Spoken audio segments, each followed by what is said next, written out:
ఆలయం మొత్తం కూడా గోవింద నామస్మరణతో మారిమోగిపోతున్నది.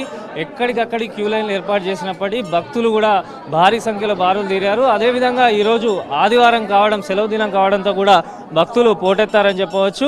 ఇక్కడ ఆలయం లోపల చిక్కడపల్లి వెంకటేశ్వర స్వామి ఆలయం లోపల చూసినట్టయితే మొత్తం కూడా క్యూ లైన్లు ఏర్పాటు చేసి ఎక్కడికక్కడ పోలీసులు అదేవిధంగా అధికారులు చర్యలు తీసుకొని భక్తులకు ఎలాంటి అసౌకర్యం కలగకుండా పూర్తి స్థాయి చర్యలు తీసుకోవచ్చు అని చెప్పవచ్చు. గరుడ వాహనం పైన ఈరోజు వెంకటేశ్వర స్వామిని దర్శించినట్టయితే చాలా పుణ్యం కలుగుతుందని చెప్పి భక్తులు కూడా విశేషంగా నమ్ముతున్నారని చెప్పొచ్చు.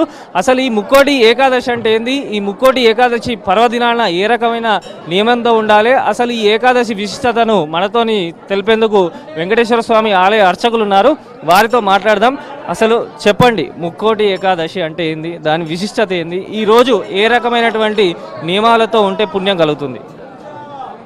వెంకటాద్రి సంస్థానం బ్రహ్మాండే నాస్తి కించన వెంకటేశ సమోదేవో నభూతో నభవిష్యతి.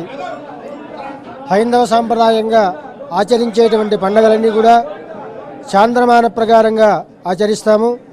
కానీ ఈ ముక్కోటి ఏకాదశి మాత్రం సౌరమాన ప్రకారంగా, అంటే ధనస్సులోకి రవి సంక్రమణం చేసినప్పుడు, ధనస్సు రాశిలో రవి ఉన్నప్పుడు వచ్చేటువంటి శుద్ధ ఏకాదశిలో ఈ ముక్కోటి ఏకాదశి వస్తుంది. ఒక్కోసారి మార్గశిర మాసంలో రావచ్చు, ఒక్కోసారి పుష్యమాసంలో రావచ్చు. అసలు ఈ రోజు ఏ రకమైనటువంటి దీక్ష చేస్తే బాగుంటుంది? ఈరోజు అన్నం ముట్టుకోవచ్చా, ముట్టుకోరాదా? కేవలం ఉపవాస దీక్షలతో ఉంటేనే ఏమన్నా పుణ్యం వస్తుందా? ఉండేటువంటి 26, 24 ఏకాదశిలో కూడా నిర్జల ఏకాదశి అనేటువంటి ఒక ఏకాదశి ఉంది. ఆ రోజు నిర్జలం అంటే జలం కూడా ఏం లేకుండా, ఉపాహారం కూడా తీసుకోకుండా నిర్జలంగా ఉండాలి. మిగతా ఏకాదశుల్లో ఏ ఏకాదశి అయినా కానీ స్వామికి నివేదన చేసినటువంటి ప్రసాదాన్ని స్వీకరించవచ్చు. అది అన్నమైనా కానీ ఏదైనా కానీ కరప్రసాదంగా, అంటే దోశలలో ఎంత ప్రసాదం అయితే పడుతుందో అంత ప్రసాదం తీసుకుని స్వామి యొక్క తీర్థాన్ని స్వీకరించాలి. తీర్థాన్ని స్వీకరించకుండా వెళ్ళకూడదు. స్వామి ప్రసాదము అంటే స్వామి యొక్క అనుగ్రహము. మరి ఉపవాసము అంటే స్వామి యొక్క సాన్నిధ్యంలో ఉంటాము అని. ఉపవాసం అంటే కడుపు కాల్చుకోమని కాదు. అక్కడ ఉపనివాసము అనేటువంటి ధాతువు నుంచి పుట్టింది ఉపవాసము. అంటే స్వామి చెంతనే ఉండి దశమి రోజు రాత్రిపూట నిరాహారంగా ఉండి ఏకాదశి రోజున మరి ఉసిరి పొట్టుతో తలస్నానం చేసి ఉపవాసం ఉండి స్వామి యొక్క అర్చనలు చేసి స్వామి సాన్నిధ్యంలోనే స్వామి స్తోత్రాలు పారాయణలు చేసుకుంటూ మరలా ద్వాదశి రోజున కూడా స్నానం చేసుకుని పారాయణ ద్వాదశి పారాయణ చేసుకుని స్వామి ప్రసాదాన్ని చేయటం పార్వణ చేయటం అంటారు.